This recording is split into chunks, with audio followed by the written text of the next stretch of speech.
নমস্কার বন্ধুরা, আজকে আমি একটা মজার ভিডিও করতে চলেছি। তা হলো ইলিশ মাছকে নিয়ে।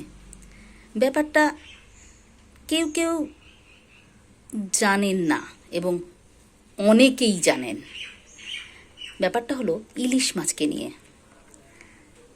ইলিশ মাছ হলো শুদ্ধ মাছ। এই কথাটা বারবার ছোটোবেলায় শুনতাম। দিদিমা, পিসিমা, মা এনারা বলতেন ইলিশ মাছই হলো শুদ্ধ মাছ। যে মাছ সব রকম পুজোয় মোটামুটি চলে, ইলিশ মাছই চলে, ইলিশ মাছ শুদ্ধ মাছ।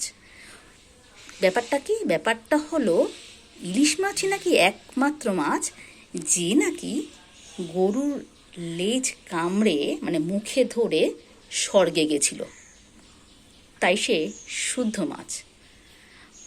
ব্যাপারটা খুব মজার, মানে সেই লেজটা নাকি সে আজও কামড়ে থাকে, মানে মাথার ভেতরে লেজটা আজও রয়ে গেছে। সেই লেজটাই আমি দেখাই। হ্যাঁ, ব্যাপারটা হচ্ছে এই গরুর লেজটা যদি মাথা থেকে সরিয়ে না নেওয়া হয় তাহলে আবার অসুবিধে, কারণ ওই লেজটা নাকি ভালো সিদ্ধ হয় না। হ্যাঁ, ওটা খাওয়া ঠিক হজমের পক্ষে যায় না। মাথার যেখানে লেজটা থাকে সেই জায়গাটা আমি দেখাই। সেটা হলো এই যে, যেমন ধরো এই জায়গাটা, এই যে লেজটা দেখা যাচ্ছে, এইখানে লেজটা থাকে। এটাকে না খুব সাবধানে টেনে তুলে ফেলতে হয়। যেমন ধরো কিছুই না, এই ধরবে আর এই টেনে এরমভাবে টেনে তুলে ফেলতে হয়। আর দেখতে না একদম মনে হয় যেন গরুর লেজ।